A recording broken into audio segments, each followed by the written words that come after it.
नमस्कार। आज हम आपकी मुलाकात करवा रहे हैं एक ऐसे युवा से जिन्होंने दिल्ली से रिवर्स पलायन कर अपने क्षेत्र में आए और बहुत ही दूरस्थ इलाके के रहने वाले हैं, बहुत दूर गांव के रहने वाले हैं जहां कोई सुविधा नहीं थी। उसके बाद ये वापस आए और समाज सेवा के क्षेत्र में एक बहुत ही शानदार काम अपने क्षेत्र में किया और लोगों ने इन्हें अपने क्षेत्र से विधायक चुना है। और आज मुझे लगता है कि ये उत्तराखंड की विधानसभा में सबसे यंगेस्ट विधायक हैं और तरह तरह के जो लोगों की समस्या उनको उठाते हैं और लोगों को कई समस्याओं से निजात दिलाते हैं, उनसे मुलाकात करवाते हैं और आपको दिखाते हैं कि किस तरह इनकी रिवर्स पलायन की यात्रा रही। दुर्गेश जी नमस्कार। नमस्कार सर। दुर्गेश जी, आप मुझे लगता है कि और विधायक भी रिवर्स पलायन करके आए हैं, लेकिन आप सबसे दूरस्थ गांव के, सबसे कठिन गांव के, वहाँ से दिल्ली गए, वहाँ नौकरी कर और फिर रिवर्स पलायन कर अपने गांव आए हैं और वहाँ के लोगों ने आपको इतना आपने जो काम किया उसका पुरस्कार भी आपको दिया और आपको विधायक चुना और मुझे लगता है उत्तराखंड की नंबर 1 विधानसभा है पुरोला जी।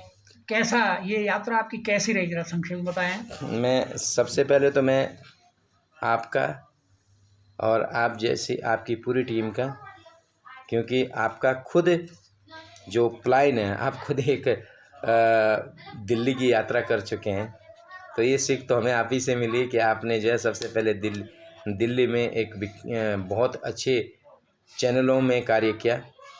एक पत्रकारिता के रूप में आपने जो एक अलग छाप छोड़ी है और आप क्षेत्र में आए। इसमें आप जो है अपने क्षेत्र की तमाम, चाहे हॉर्टिकल्चर से लेकर चाहे प्लान से संबंधित लेकर, उन तमाम चीज़ों पे आप कार्य कर रहे हैं और आपकी टीम कार्य कर रही है। उसके लिए मैं आपको भी बधाई देना चाहता हूँ। और मुझे भी एक हमेशा दिल को एक झकझोर करती थी कि जब मैं दिल्ली या बॉम्बे, आपके गुजरात जैसे शहर में रहा हूँ, जब घर आता था तो पुरोला विधानसभा की जो परिस्थितियाँ थी और वो एक बहुत विषम परिस्थितियों से हम गुजरते थे। वहाँ पे कम्युनिकेशन की बड़ी समस्या रहती थी। हेल्थ के रूप में देखें तो स्वास्थ्य के क्षेत्र में बहुत बड़ी समस्याएं। आपके ट्रांसपोर्टेशन की देखें तो अच्छी सड़कें नहीं थी और उससे अलावा देखें जल जीवन मिशन, तमाम चीज़ें देख लिए तो उसमें बड़ी समस्याएं रहती थी। जो आपका गांव है उसमें क्या समस्याएं थी जब आप वहाँ से गए, दिल्ली गए? मैं आपको यही चीज़ कहना चाहता हूँ कि मेरा जो गांव है, मैं रिक्शा का रहने वाला हूँ और पंजगाई पट्टी जो है, हमारे जो है 5 गांव पड़ते हैं, रिक्शा पिथाड़ी का रहने वाला हूँ मैं। मेरे गांव में उस समय जब मैं दिल्ली था, बाहर रहता था, क्योंकि एक बेरोजगारी के रूप में हम जब संसाधन नहीं थे, रोज़गार के कोई साधन नहीं थे, तो हम उत्तराखंड से बाहर गए और एक मल्टीनेशनल कंपनी में मैंने काम किया। I was as a manager और मैंने डिफरेंट सिटी, मेट्रो सिटी में काम किया। तो जब मैं घर आता था तो हमारे यहाँ पैदल जाते थे, स्वास्थ्य की सुविधाएं नहीं थी, नेटवर्क की व्यवस्थाएं नहीं थी। इन तमाम चीज़ों को देखते हुए मैं सिर्फ ओनली अपने गांव की बात नहीं कर रहा हूँ, ये पूरे क्षेत्र की, क्योंकि ये उत्तरकाशी जो डिस्ट्रिक्ट है एक सीमांत डिस्ट्रिक्ट है, ये सीमाओं से लगा हुआ है। और ख़ास करके जो मेरा विधानसभा है और उसके क्षेत्र में अगर उससे भी कहूँ तो मोरी ब्लॉक का एक जो बिल्कुल सुदूरवर्ती क्षेत्र है, वहाँ का मैं रहने वाला हूँ। तो हमेशा दिल को ये बात चुभती थी कि हम किसको कोसें। अब या तो इट्स डिपेंड ऑन यू कि आप दूसरे को आप कोसते रहो, तो उससे तो कोई सोल्यूशन नहीं है। मैंने कहा क्यों नहीं, वहाँ की समस्याओं ने मुझे इस बात को लेके मोटिवेट किया कि भाई ये समस्याएं, या तो आप दूसरे को कोसते रहो rather than you can take the responsibility. मैंने कहा मैं क्यों ना जिम्मेदारी ले लूँ, मैं भी देखता हूँ जब लोग यहाँ की सेवा कर सकते हैं, लोग जो है अलग अलग परिस्थिति में रह के सेवा कर सकते हैं। तो मैंने तो यार बाहर भी घूमा है, क्षेत्र भी देखा है, समस्याएं भी देखी है, तो मैंने क्यों ना मैं सेवा करूँ। लेकिन वो वहाँ के पूरे पुरोला विधानसभा के जनमानस का सबसे पहले तो मैं तहे दिल से धन्यवाद करता हूँ कि जिन्होंने मुझ जैसे एक मज़दूर और किसान के बेटे को विधायक बना के विधानसभा में भेजा। उसके लिए मैं अपनी पूरी विधानसभा के तमाम जनमानस को मैं धन्यवाद करता हूँ। देखो, ये बड़ा टफ डिसीजन होता है कि आप ठीक ठाक ज़िंदगी दिल्ली में बिता रहे हों और आपने फिर रिवर्स, जहाँ से आप तमाम दुश्वारियों के बाद गए, वहाँ वापस आए। क्या कोई कुछ घटनाएं ऐसी थी जिससे आपका दिल, क्योंकि टर्निंग पॉइंट होते हैं कोई, क्या कोई ऐसी घटना हुई जिससे आपका दिल का यार नहीं, अपने अपने गांव में जाना है, वहाँ की सेवा करनी है? कोई ऐसी घटनाएं आपके दिमाग में? ऑब्वियसली मैं इन चीज़ों के बारे में आपसे डिस्कस करना चाहता हूँ। मेरा एक ऐसा क्षेत्र था, अभी भी क्षेत्र है, लेकिन मैं आज धामी सरकार का बहुत बहुत धन्यवाद करना चाहता हूँ, माननीय मुख्यमंत्री जी का, कि उन्होंने प्रोला विधानसभा में एक नया रूप दे दिया है। आप किसी भी क्षेत्र में देख लीजिए, जो जिस चीज़ की मैंने बात कही कि आपको आपका ट्रांसपोर्टेशन हो, स्वास्थ्य के क्षेत्र में हो, एजुकेशन के क्षेत्र में हो, सड़कों को लेके देख लीजिए, उन तमाम चीज़ें आज के डेट में वहाँ पे उसका निराकरण हुआ है। लेकिन एक टाइम था जिस चीज़ ने मुझे मोटिवेट किया या एक तरीके से विवश किया कि कई बार आप लोगों ने, आप उस क्षेत्र के रहने वाले लोग और वरिष्ठ पत्रकार हैं आप, अब एक समाज सेवी भी है, ऐसा भी टाइम था कि महिलाओं को जो है जब प्रसव पीड़ा होती थी तो उनको डंडी कंडी पे उठा करके मोरी तक, सांकरी तक, कंधों पे, डंडी कंडी पे लेके आते थे। रास्ते में सैकड़ों महिलाएं दम तोड़ कई जाती बार तो ये परिस्थिति हो जाती थी कि बरसात का समय होता था। जैसे अभी मैं आपको कहना चाहूँ, बहुत सारे लोग आजकल, मेरे क्षेत्र 5 गांव एक एरिया है, वहाँ पे प्रकृति की मार ने इस बार इतनी बरसात हुई कि जिसकी वजह से पूरे जितने भी पुल थे वो वॉश आउट हो गए। उसके साथ साथ सड़कें वॉश आउट हो गई, आने जाना बिल्कुल बंद हो गया। इवन दो सड़क, गाड़ी तो दूर की बात, कचरों के लिए भी जगह नहीं बनी, पैदल आदमी जाने के लिए जगह नहीं मिली। पहाड़ी क्षेत्र है, बड़े बड़े पठार हैं, तो और ऊपर से बरसात होती रही। अब बारिश होगी तो उसमें तो कंस्ट्रक्शन वर्क भी नहीं हो सकता है। तो इन ऐसी विषम परिस्थिति में कई बार जब महिलाओं को जो डंडी कंडी में लाते थे तो रास्ते में ही कई बार जो है दम तोड़ दिया। और मुझे एक घटना का याद है और मैंने कई लोगों से उसको डिस्कस भी किया है कि 2-3 महिलाएं आई और 2-3 महिलाएं साथ थी और उसको डंडी कंडी पे एक महिला को लाए। ये हमारे जो हरकीदुन क्षेत्र की बात है। तो रास्ते में उसको प्रसव पीड़ा हो गई। तो उस प्रसव पीड़ा में के लिए अपने पास, जो हम अपने लोकल लैंग्वेज में कहते हैं नाल काटना, जब बच्चा पैदा होता है तो उसका नाल काटते हैं। तो उसको नाल काटने के लिए कोई उनके पास कोई ब्लेड, कोई सिरंजी करने का कोई साधन नहीं था, तो जिससे हम घास काटते हैं दरांती, और उससे उसकी जो है नाल काटी। तो ऐसी कई सारी घटनाएं, इसका जिन घटनाओं ने मुझे झकझोर किया, मैंने कहा क्यों नहीं, अगर हम दूसरे को कोसते रहें कि उसने नहीं किया, उसका नेतृत्व ठीक नहीं है, फलाना नहीं है, तो this is basically loser thing. आप क्या कर रहे हो? ये डिपेंड ये करता था कि आप दूसरे को ब्लेम करने से आप खुद बेटर है आप खुद उसको रिस्पॉन्सिबिलिटी लो। मैं खुद आया हूँ आज के डेट में, मैं आपके चैनल के माध्यम से, आई नो आपके लाखों फॉलोअर्स हैं, इस बात को सुनेंगे भी कि आज के डेट में पूरे जितना भी क्षेत्र है, हर क्षेत्र में सड़कों का जाल बिछ गया है। जो वही क्षेत्र था हरकीदुन वाला, जो ओसला, पानी, गंगा, ढाटमीर है, एक समय था कि 2022 तक वहाँ पे सड़क नहीं थी। और हमने देखा भी है कि लेकिन अभी सड़क कट गई है। एक्सीडेंट केसेस में हेलीकॉप्टर से लोगों को रेस्क्यू किया। तो यही समस्या थी कई बार जो है। अब ये जिस चीज़ का आपने जिक्र किया, देखिए, अगर आपको आपका दिशा और दशा तभी ठीक हो सकती जब आपका नियत ठीक हो, आपका लक्ष्य हो, आपको कुछ करना है। जब आपकी नियत साफ नहीं है तब कुछ नहीं हो सकता है। आप मोरी ब्लॉक की वो घटना है कि एक ऐसा इंसिडेंट हुआ कि लैंडस्लाइडिंग हुई और करीबन 8-10 महिलाएं उसमें मिट्टी में दब गई थी, जिसमें से एक महिला की ऑन द स्पॉट डेथ हुई और 2-3-4 महिलाएं ने जो है गंभीर रूप से घायल हुई, जिनकी बैकबोन्स तक टूट गई। वो अभी भी उनका जो है बैकबोन ठीक नहीं हुई, लेकिन ट्रीटमेंट चल रहा है, तमाम चीज़ें कोशिश कर रहे हैं और ऊपर वाले के हाथ में। तो ऐसी परिस्थिति में मैंने माननीय मुख्यमंत्री जी का पुनः एक बार कहता हूँ कि माननीय मुख्यमंत्री जी ने अपने आनन फानन में जिस प्लेन से उनको दिल्ली जाना था, कहीं बाहर जाना था, उन्होंने अपनी यात्रा कैंसिल कर वो हेलीकॉप्टर मेरी विधानसभा में भेजा और वहाँ से जिन महिलाओं को वहाँ से रेस्क्यू किया गया आज वो सुरक्षित है। तो उसके लिए तो मैं कहता हूँ जितना। चलिए विधायक जी, आप रिवर्स प्लान करके आए, आप you are I think youngest MLA Uttarakhand. लेकिन अभी भी थोड़ा और ब्रॉडर इसमें हम जाएंगे। अब मैं आपको थोड़ा उत्तराखंड परिप्रेक्ष्य में ले जाना चाहता हूँ। अभी भी पलायन रुका नहीं है। क्या जो हमारा एजुकेशन सिस्टम है ये कहीं फॉल्टी है कि हमने डिग्री ली और आप फिर नौकरियों के लिए घूमना शुरू कर दिया?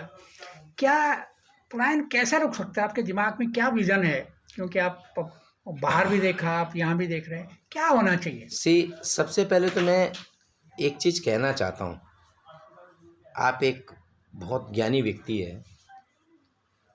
पलायन तभी रुक सकता है जब हम आदमी को सेल्फ डिपेंडेंट बनाएंगे।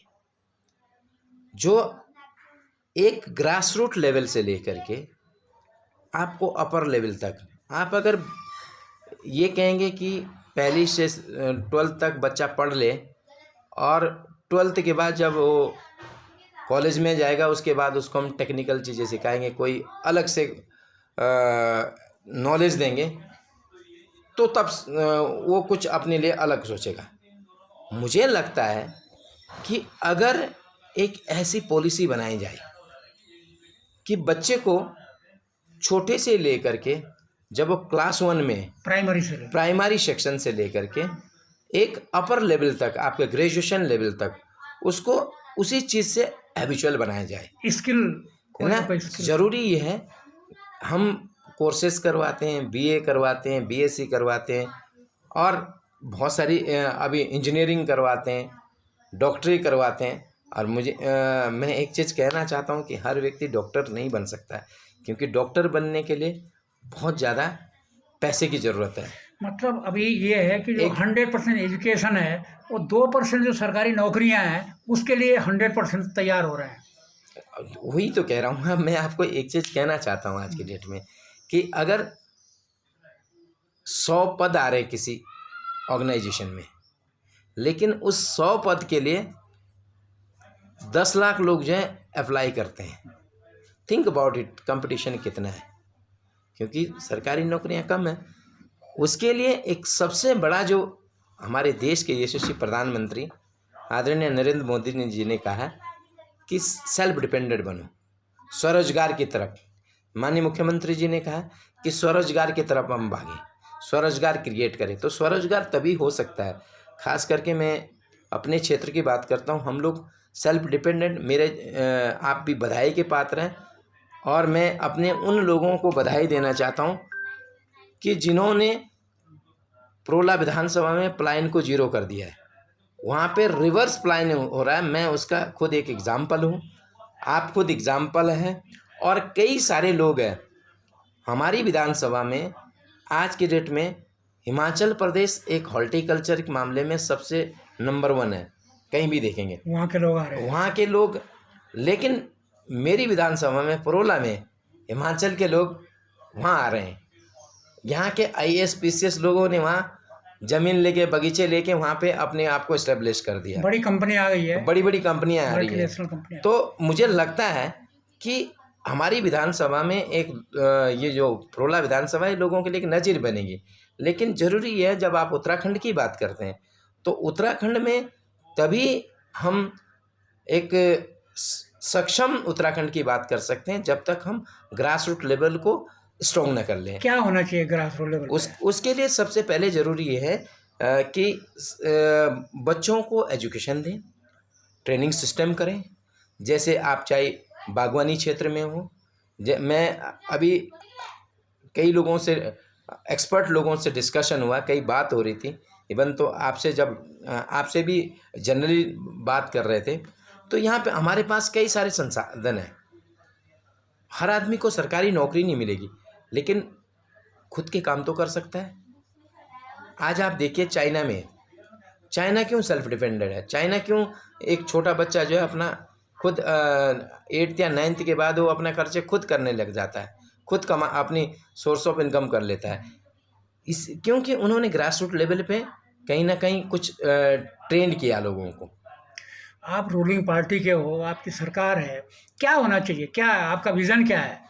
मैं ये बात, अगर ट्रेनिंग हो तो किस चीज़ की ट्रेनिंग हो, क्या हो, तो कैसा रोड मैप है आपके दिमाग में इसका? मैं आपको एक चीज़ कहना चाहता हूँ। आपने ये बड़ा अच्छा शब्द कहा, रूलिंग पार्टी है। माननीय मुख्यमंत्री जी का बिल्कुल उद्देश्य है कि उत्तराखंड को समृद्ध बनाना। उसके लिए बहुत सारी चीज़ें मैंने कई बार डिस्कस किया है। मैंने मंत्री जो संबंधित विभाग के मंत्रीगण हैं उनसे भी डिस्कस किया और माननीय मुख्यमंत्री जी से बात रखे। उन्होंने कहा कि बहुत जल्दी हम कुछ ना कुछ नया करेंगे उत्तराखंड में।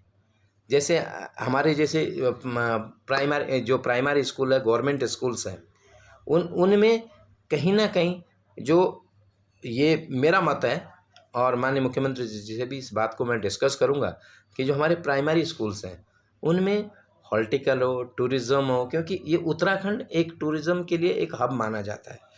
ठीक है, तो हमारे लिए सबसे बड़ी चीज़ है टूरिज़्म के कुछ कोर्सेज किए जाए, हॉर्टिकल्चर से रिलेटेड कुछ कोर्सेज रखे जाए। अब तो हॉर्टी टूरिज्म भी शुरू हो गया, लोग बगीचों में आना चाहते हैं, ऑब्वियसली लोग खेतों में आना चाहते हैं, आपके घर में आना चाहते हैं। देखिए मैं इस बात का, उत्तराखंड एक लोगों के लिए एक रोल मॉडल है कि जब कोविड काल में 2020 में जब एक भीषण महामारी पूरे विश्व में थी, तब लोग जो है रिवर्स प्लान किए थे, अपने गांव आए।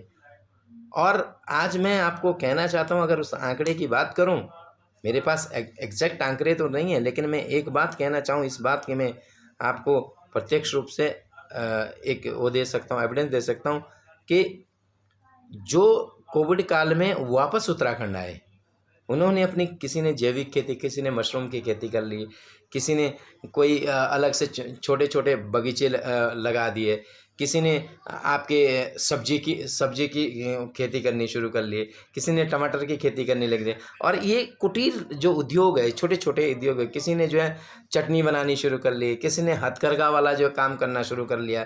तो इन तमाम चीज़ों को लेके उन्होंने कहा कि हम बाहर रह के हम लोगों के सामने जो है गिड़गिड़ाते हैं, कई सारी बातें, होटलों में काम करते हैं, तमाम चीज़ों में वही लोग रिवर्स प्लान हुए। कई लोगों ने और कई लोगों के लिए सोर्स ऑफ लेकिन बड़ी संख्या में मुझे लगता है कि एक आंकड़ा आया था कि करीब 15% लोग ही यहाँ टिक पाए। जो बाकी बाहर गए वो मजबूरी में गए।